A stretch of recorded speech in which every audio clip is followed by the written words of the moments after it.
नमस्कार. नात्यातील वादळ भाग 5.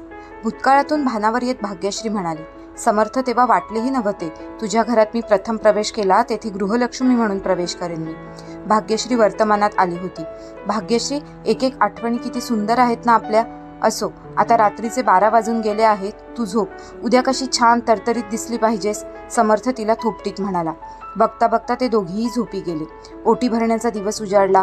उषाबाई अत्यंत उत्साहात काम करत होत्या. प्रत्येकाला कामं वाटून दिलेली, तरी त्या पुन्हा पुन्हा सर्वांना कामाची आठवण करून देत होत्या. बऱ्याच वर्षाच्या प्रतीक्षेनंतर आजचा दिवस त्यांच्या आयुष्यात आलेला. नेहमी कोणाच्या ना कोणाच्या ओटी भरणाला किंवा बारशाला त्या जात. प्रत्येक वेळी त्यांच्या मनात येई, आपण कधी असे कार्यक्रम करायचे. भाग्यश्री, आवरून घे तुझे. घाई गडबड करू नकोस. तू सावकाशावर. भाग्यश्रीच्या मागे त्यांची भुणभुण नव्हती, पण त्या सुनेला जपत होत्या. आई, मी बाहेर जाऊन येतो, असं समर्थ आईला म्हणजेच उषाबाईंना म्हणाला. अरे समर्थ, आज आणखीन कुठलं काम काढलं आहेस? थोड्याशा त्रासून उषाबाईंनी विचारलं. येतो ग आई लवकर, समर्थ बोलला. हे उत्तर नाही माझ्या प्रश्नाचं. तू गडबडीत कुठे निघालास ते मला सांग, उषाबाई म्हणाल्या. ते सरप्राईज आहे, समर्थ बोलला. अय्या, सरप्राईज भाग्यश्रीसाठी? मला काय ते सांग ना, उषाबाई म्हणाल्या. अगं आई, भाग्यश्रीसाठी एक छानसा हिऱ्यांचा सेट करायला टाकला आहे, तो घेऊन येतो. पण समर्थ, थोड्याच वेळात आम्ही हॉलवर निघतोच. तू असे कर ना, आधी हॉलवर जाऊन नंतर तिकडे जा, उषाबाई म्हणाल्या. चालेल, मला काय फक्त सराफाच्या दुकानात जाऊन यायचे आहे. सेट तयार असल्याचा फोन नुकताच येऊन गेलाय. सगळे हॉलवर आले. जवळचे नातेवाईक मंडळी जमू लागली होती. ठरल्याप्रमाणे समर्थ हिऱ्यांचा सेट आणायला सराफाकडे गेला. तिथे त्याला समर्थ आणि भाग्यश्रीचा टेस्ट रिपोर्ट केलेले डॉक्टर भेटले. डॉक्टर, ओळखलत का? अरे, तू समर्थ ना? ओळखलं मी. कसे आहात डॉक्टर? मी मजेत. तू कसा आहेस? आणि तुझी बायको? जेव्हा समर्थ आणि भाग्यश्रीने या डॉक्टरांकडे रिपोर्ट्स काढले होते तेव्हा समर्थ कामाच्या गडबडीत ते रिपोर्ट आणायला विसरला होता. त्यामुळे हेच डॉक्टर थोडे रागावले होते. म्हणून समर्थने त्यांना आनंदाची बातमी देऊन त्यांचा राग घालवायचे ठरवले. म्हणून तो डॉक्टरांना म्हणाला, आम्ही मजेत आहोत डॉक्टर. मला तुम्हाला एक आनंदाची बातमी द्यायची आहे. मी लवकरच बाप होणार आहे. समर्थच्या तोंडून मी बाप होणार आहे हे शब्द ऐकून डॉक्टरांना आश्चर्याचा धक्काच बसला, कारण रिपोर्टप्रमाणे समर्थ कधीच बाप बनू शकत नव्हता. डॉक्टर समर्थला म्हणाले, हे शक्यच नाही, कारण रिपोर्टनुसार तू बाप बनू शकत नाही. हे ऐकून समर्थला मनात हसू आले.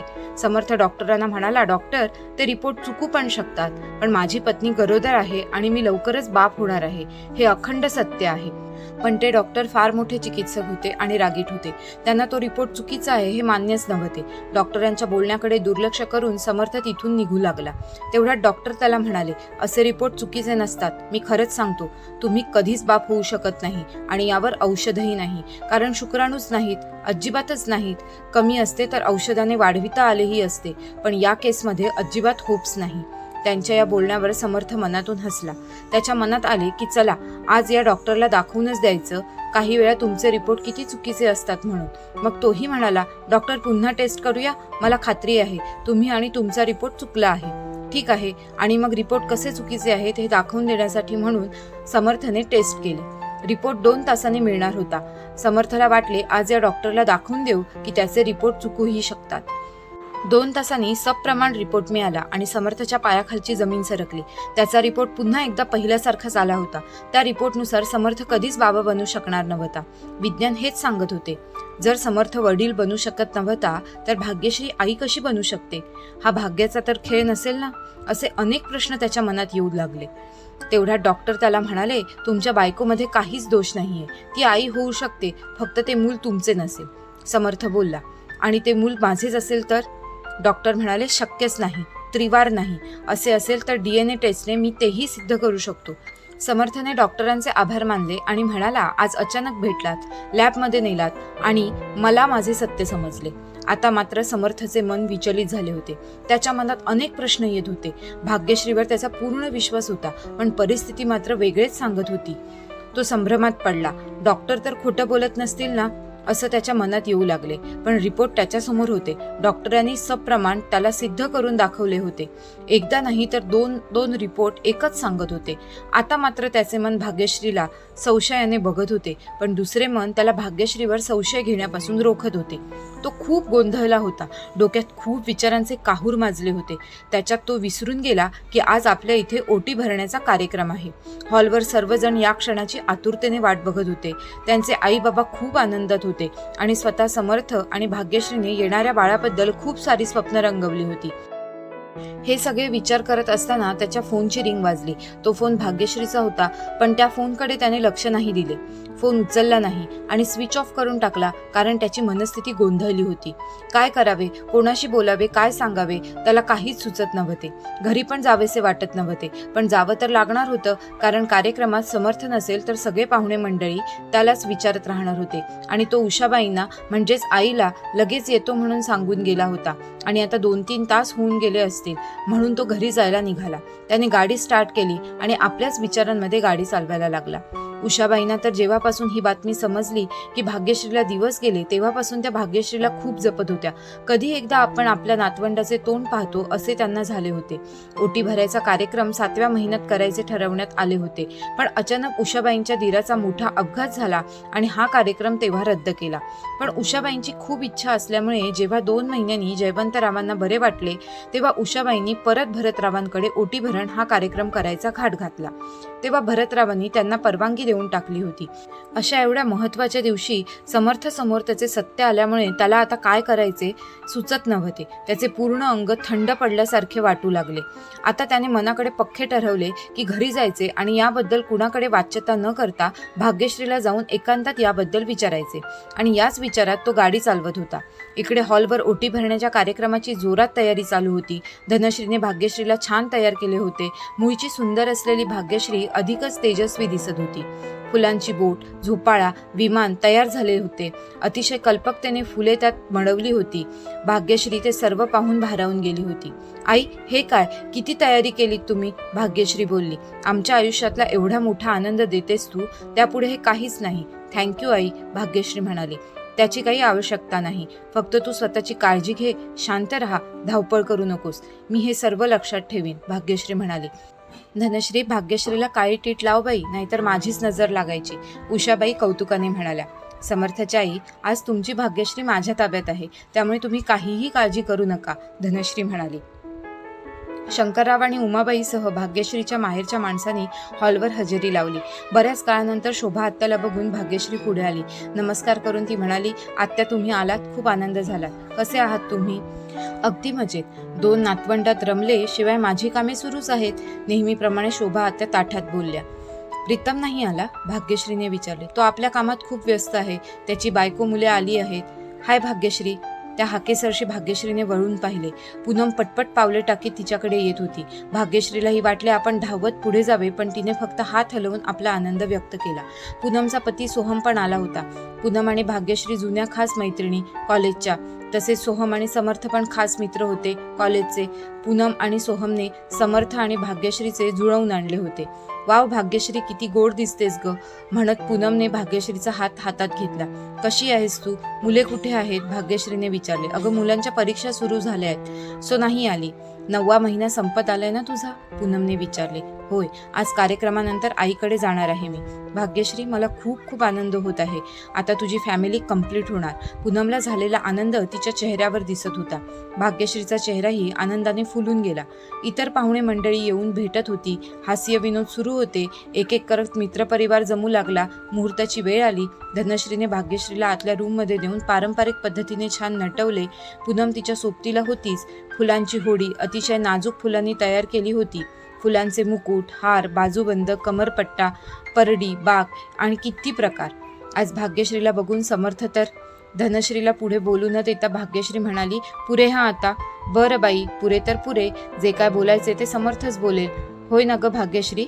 असं बोलत पूनम व धनश्री दोघी हसू लागल्या. थट्टा मस्करी करीत दोघींनी खरेच भाग्यश्रीला छान नटवले होते. उषाबाई आणि उमाबाई आत आल्या. भाग्यश्रीला बघून दोघींच्या डोळ्यात अश्रू तरळले. किती गोड दिसते आपली भाग्यश्री, उमाबाई म्हणाल्या.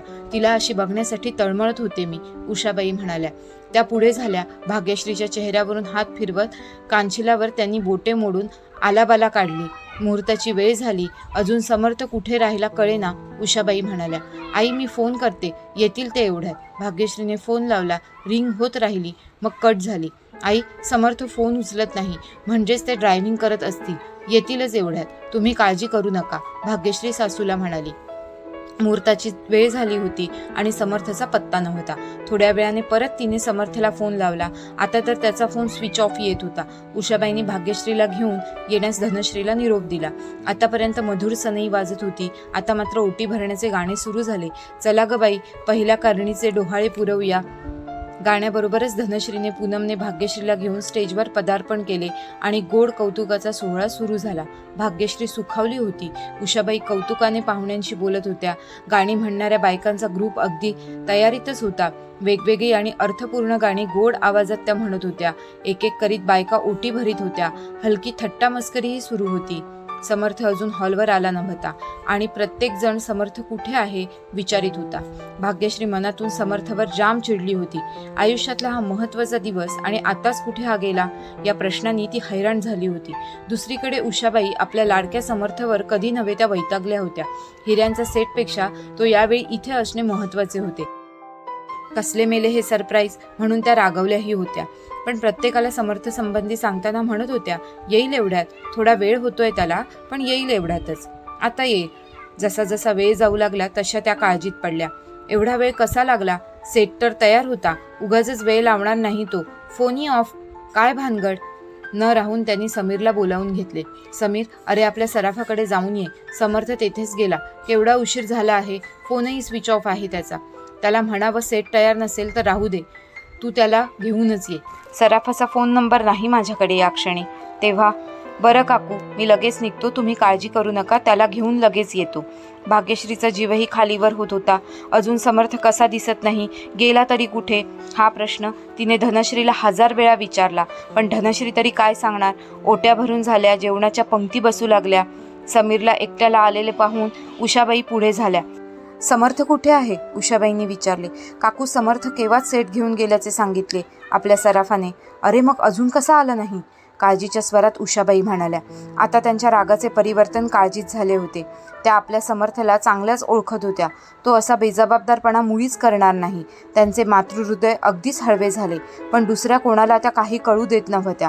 अगदी भाग्यश्रीला सुद्धा वरकरणी हसून वावरत होत्या. भाग्यश्रीची काळजी होती. तिला समर्थ असा अचानक कुठे गेला, का गेला हेच मुळी माहिती नव्हते. पण ती एवढे जाणून होते, काहीही झाले तरी समर्थ इथे पाहिजे होता आणि तो नाही म्हणजे काहीतरी आहे. तिचेही लक्ष समर्थकडेच होते. झाकलेली वाटी उघडली तिने. बायका चिवचिवल्या. अरे वा, पेढे पेढे म्हणजे मुलगा होणार, हे शब्द भाग्यश्रीच्या कानावर पडत होते, पण मनापर्यंत जात नव्हते. आता कार्यक्रमातून तिचे लक्ष उडाले होते. तिलाही दुसरे काही नको होते. समर्थला पाहण्यासाठी तिची नजर फिरत होती. शेवटची पंगत बसली. सगळ्यांनी खूप आग्रह केला भाग्यश्रीला जेवायला बसण्यासाठी, पण तिचे उत्तर ठरलेले, मी समर्थच्या सोबतच जेवणार. शेवटी उषाबाई म्हणाल्या, भाग्यश्री तू बस जेवायला, फार उशीर झाला आहे, तुझा एवढ्या वेळ उपाशी राहणं चांगलं नाही, मी थांबते समर्थसाठी.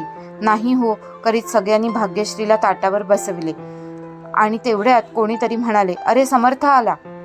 भाग्यश्री आणि उषाबाईंचा जीव भांड्यात पडला. एकाच वेळी सगळे समर्थवर तुटून पडले. अरे काय हे, तुमचा कार्यक्रम आणि तूच बेपत्ता. काय रे, आजच्या महत्त्वाच्या दिवशी कसले काम काढले? दुसरे कुठले काम महत्त्वाचे वाटले तुला रे? छे, हे काही बरे नाही. प्रत्येकजण काही ना काही बोलत होता, पण समर्थ मात्र शांत चालत भाग्यश्रीकडे येत होता. अरे हो हो, किती बोलताय सगळेजण, जरा थांबा, त्याला काही बोलू द्या. भरतरावांनी मुलाची बाजू घेतली. बाबा नंतर बोलूया आपण, समर्थ शांतपणे म्हणाला. चल समर्थ पटकन. भाग्यश्री अजून जेवलेली नाही. आत्ताच तिला जबरदस्तीने पानावर बसविले आहे. तूही जेवायला ये, उषाबाई म्हणाला. समर्थ पुढे झाला. बॅगमधून बॉक्स बाहेर काढला. भाग्यश्रीच्या हातात दिला. काय आणले? एवढा वेळ करून बघा तरी. पूनमने बॉक्स उघडला. हिऱ्यांचा नेकलेस, कानातले टॉप्स आणि अंगठी होती. वाव, खूपच सुंदर. अरे वा वा, हिऱ्यांचा सेट आणला आहेस, आता गळ्यात तरी घाल. काहींच्या सूचना आणि कौतुक कानावर पडले. भाग्यश्रीचे लक्ष मात्र समर्थवर होते. तो एवढा शांत कसा? त्याचे डोळे निर्विकार वाटतात, तेही आजच्या दिवशी. आल्यानंतर सॉरी नाही की काही नाही, नक्कीच काहीतरी झालेले आहे. एवढ्या सगळ्यात विचारताही येत नाही. समर्थ आल्यापासून काही लपविणार नाही, सांगेल तो नक्की सांगेल. भाग्यश्रीच्या मनात विचार सुरू झाले होते. श्रोते हो, या कथेचा पुढचा भाग पाहण्यासाठी खाली दिलेल्या लिंकवर क्लिक करा. इथे तुम्हाला पुढचा भाग मिळून जाईल. तसेच चॅनलवर नवीन असाल तर लोगोवर क्लिक करून चॅनलला सबस्क्राईब करा आणि पुढील व्हिडिओचे नोटिफिकेशन त्वरित मिळवण्यासाठी बेल बटन ऑन करा. कथा आवडली असल्यास लाईक, शेअर आणि कमेंट करा. तुमचा प्रतिसाद आमच्यासाठी खूप महत्त्वपूर्ण आहे.